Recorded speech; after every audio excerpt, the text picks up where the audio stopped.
વિદ્યાર્થી મિત્રો, good morning. હવે આપણે અભ્યાસ કરીશું કાવ્ય નંબર 19, એક બપોરે, જેનો પ્રકાર છે ઉર્મી કાવ્ય. સૌપ્રથમ આપણે એઝ યુઝ્યુઅલ કવિનો પરિચય છે એ મેળવીએ. તો આ કાવ્યના કવિ છે શ્રી રાવજી પટેલ, અને એમનો જન્મ તારીખ ને મૃત્યુ તારીખ જો તમે જોશો તો બહુ યુવાન વયના એ કવિ હતા. માત્ર 29 વર્ષની ઉંમરમાં એ સમયે જ્યારે ટીબીની સંપૂર્ણ રીતે દવાઓ નહોતી શોધાઈ, ક્ષયની, એ સમયે એમને ટીબી થયેલો અને એ અકાળે મૃત્યુ પામ્યા. પરંતુ મૃત્યુ પામતા પહેલાં એ 29 વર્ષની નાની વયની અંદર અંગત નામનું કાવ્ય સંગ્રહ, અશ્રુઘર અને ઝંઝા એવી નવલકથા, વૃત્તિ અને વાર્તા એવો વાર્તા સંગ્રહ આપી અને આપણને અને સર્જન સાહિત્ય છે એને રાવજી સમૃદ્ધ કરી રહ્યા છે.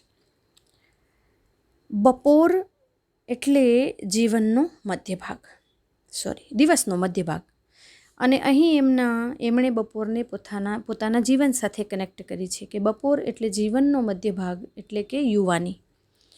એ યુવાનીની અંદર જ્યારે અસાધ્ય ગણાતો એવો રોગ ટીબી એમને લાગુ પડ્યો, તો એ સમયે એમને જીવનમાંથી રસ ઉડી ગયો.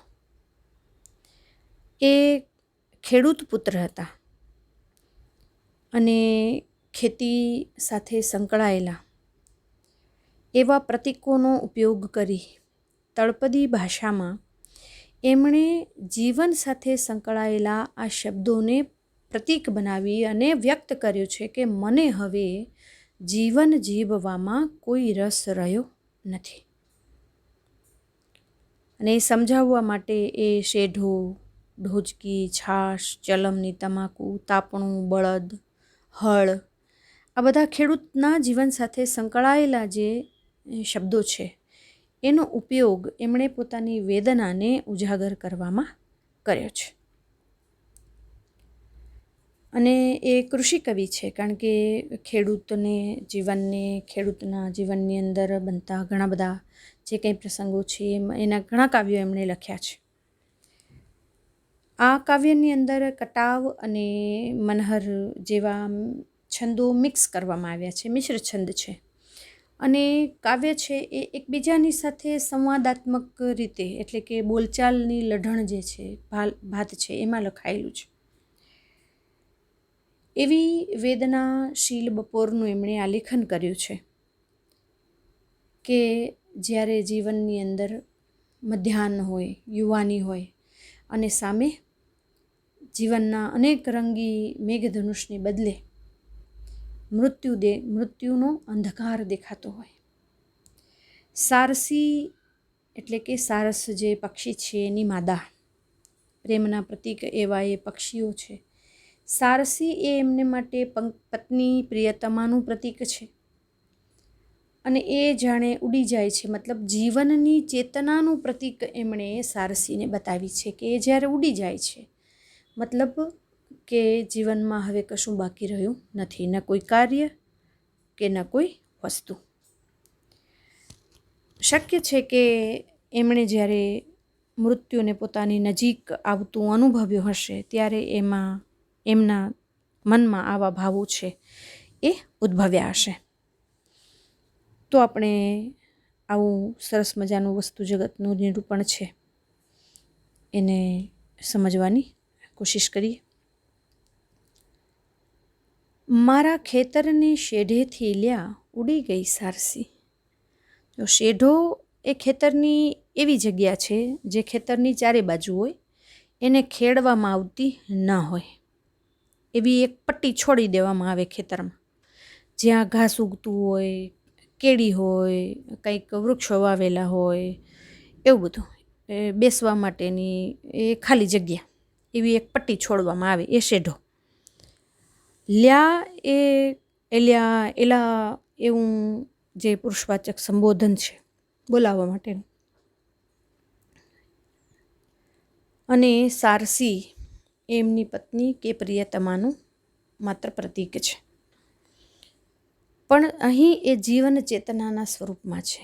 એ કહે છે કે મારા ખેતરને શેઢેથી લ્યા ઉડી ગઈ સારસી, કે મારું આ ખેતર એટલે કે મારું સમગ્ર જીવન, એના જીવનની ધાર પરથી સારસી એટલે કે જીવન ચેતના ઉડી ગઈ.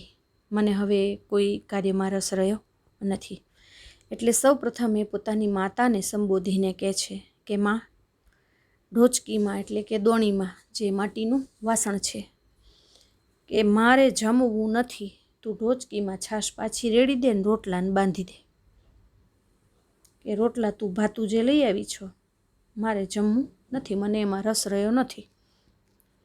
આ ચલમની તમાકુમાંય કસ નથી. જો ચલમ એટલે તમાકુ પીવા માટે માટીનું એક પાત્ર હોય, એ જે કે મને એમાંય રસ નથી, કારણ કે આ તમાકુની અંદર હવે કંઈ કસ વધ્યો નથી કે કંઈ દમ નથી આમાં. ઠારી દે આ તાપણીમાં ભારવેલો અગ્નિ, કે જે તાપણું કર્યું છે, સાંઠા અને રાડાને ભેગા કરીને જે ટાઢ ઉડાડવાની જે પ્રક્રિયા છે, તાપણું, એ તાપણાને કે તું એની રાખ છે ને એ કે એની ઉપર વાળી દે કે, અને એ ઠારી નાખી, કે આ જે અગ્નિ છે ને તાપણાનો, એ કે જો એની અંદર એક ક્રિયાપદ આપ્યું છે ભારવેલો અગ્નિ. અગ્નિ ભારવવો એટલે એવી પ્રક્રિયા કે જ્યારે ચૂલો હોય, તાપણું હોય, કંઈ પણ હોય, માનો કે એનું કામ પૂરું થઈ ગયું છે, તો પછી એના પર જે રાખ છે, એ રાખને એ અંગારાઓ ઉપર વાળી દેવામાં આવે, અને એને અંગારાઓ જે અંદરના જે સળગતા છે ને એને ઢબૂરી દેવામાં આવે, જેથી કરીને અંદર અંદર અગ્નિ એમને એમ રહે, એને ઠરવાનો મોકો મળે નહીં. જ્યારે એને ઉપયોગમાં લેવો હોય ત્યારે રાખને આગા પાછી કરી અને અંગારાઓ છે એના પર કપૂર છે, ઘી છે, કે કંઈ પણ સાઠીકડા, કપાસની સાઠીઓ પાતળા વગેરે વગેરે જે કંઈ છે એ મૂકી અને ફૂંકણિયાથી જો ફૂંક મારવામાં આવે તો પાછો અગ્નિ પ્રજ્વલિત થઈ જાય. એટલે કોઈ દિવસ અગ્નિને ઠારવાનો જ નહીં, એને એમને એમ એના અંગારાઓ છે એને રહેવા જ દેવાના, તપતા રહેવા દેવાના. આ જે પ્રક્રિયા છે ને એને અગ્નિ ભારવવો કહેવાય. પણ અહીં ના પાડે છે કે આ તાપણી છે ને એની અંદર જે અગ્નિ પ્રજ્વલિત એમને પડ્યો છે ને, કે માં આ તાપણું ઠારી નાખી, કે એની ઉપર કે રાખ વાળી દે, કે એને ઠારી નાખી, કે મને હવે કે એ તાપણામાં, કારણ કે જીવનની જે ઉષ્મા છે એ ઉષ્મા જ હવે રહી નથી, જીવન પ્રત્યેનો એમનો રસ રહ્યો નથી. મને હવે કે આ તાપણું પસંદ નથી, કે એને ઠારી નાખી, કે તું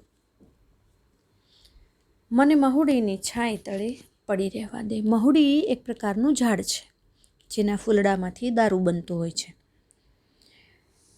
કે મહુડીની જે છાયા છે ત્યાં મારે શૂન્ય મનસ્ક થઈને પડ્યા રહેવું છે. મારે કોઈની સાથે વાત નથી કરવી, કોઈ સાથે સંવાદ નથી કરવો, મને પડ્યો રહેવા દે. કે અને પોતાના ખેતરની અંદર જે બળદને હળ સાથે જોડીને જોતરીને જે માણસ ખેતરને ખેડવાનો છે એને પણ એ સંબોધન કરે છે કે એટલે એ ભલે કે આખું આ ભરેલી જાય, કે આકાશમાંથી તડકો કે આમ ખેતરમાં ફેલાઈ જાય, કે ગળા સમૂહ ઘાસ કે ભલે ઉગી જતું હોય કે ખેતરમાં, મારે કે આ ખેતરને ખેડવું જ નથી, અને એની મને કોઈ પરવાય નથી. એટલે બળદને હવે હળ સાથે જોતરતો નહીં, કે હવે બળદને હળ સાથે જોડવા એટલે જોતરવું કહેવાય, કે તારે હવે બળદને હળ સાથે જોતરવાની જરૂર નથી. કારણ છે મારા ખેતરના શેઢેથી સારસી ઉડી ગઈ છે, જીવન ચેતના ઉડી ગઈ છે. એટલે હવે મને કોઈ પણ પ્રવૃત્તિમાં, કોઈ પણ વસ્તુની અંદર હવે મને રસ રહ્યો નથી. એટલે કોઈ માતાને પણ કહે છે કે તું આવું કંઈ કરતી નહીં, અને આટલું કરી નાખ. અને પેલા ખેતરનો સાથી છે એને પણ કહે છે કે હવે તારે આકાશમાંથી તડકો રેલાઈ જાય તો એ ભલે, ગળા સુધી ઘાસ ઉગી જાય તો એ ભલે, પણ તારે ખેતરને હવે જોતરવાનું, બળદને હવે તારે હળે જોતરવાના નથી, ખેતરને ખેડવાનું નથી, કારણ કે મારા ખેતરને સીધેથી સારસી ઉડી ગઈ છે.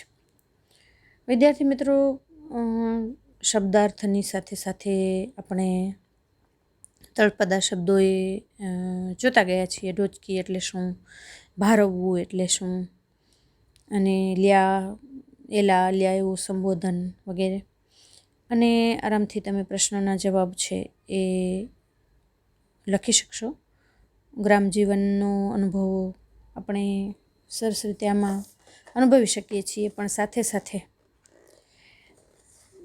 કવિને પોતાનું જીવન છે એ જાણે પૂર્ણ થતું દેખાય છે, અને એ સમયે એમને જીવનમાં જે રસ રહેતો નથી એનું આ લેખન એમણે આ પ્રતીકો દ્વારા અહીં આપણને આપ્યું છે. તો આરામથી તમે પ્રશ્ન જવાબો છે સ્વાધ્યાય પોથીમાં લખી અને રેડી રાખજો. ફરીથી તમને યાદ દેવડાવું કે જેણે યુનિટ ટેસ્ટના પેપર્સ નથી ભર્યા એ લોકો મને પેપર ભરીને આપી જાય. જે યુનિટ ટેસ્ટના તમારા બાકી રહી ગયા હોય એ ભરીને મને આપી જાઓ. પહેલેથી લઈને અત્યાર સુધીના ઘણા ચૂકી ગયા હોય તો પણ એકબીજાની પાસેથી મેળવી લ્યો અને લખી અને મને આપી જાઓ. અને જે વિદ્યાર્થી મિત્રો છે એણે વર્ચ્યુઅલ ટેસ્ટ શનિવારની ભરવાની શરૂ કરી છે એમને ખૂબ ખૂબ અભિનંદન. પોતાના સ્ક્રીનશોટ છે એ રાખજો, એ તમને કામ આવશે.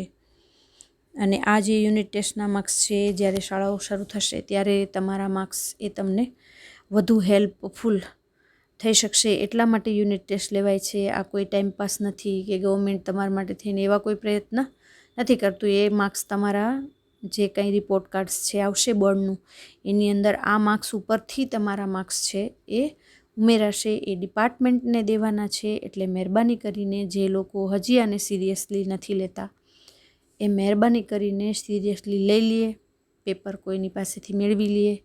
અને જો ન મળે તો મારી પાસેથી આવીને ફોટો પાડી જાજો, લઈ જાજો. મારી પાસે ટેસ્ટના પેપર છે. આવી જઈને પોતાનું નામ ચેક કરી જાજો, કોન્ટેક્ટમાં રહેજો, જેથી કરીને આસાનીથી એ કામ થઈ શકે. બરાબર છે? તો યુટ્યુબ પર વિડીયો જોવાનું ચૂકતા નહીં.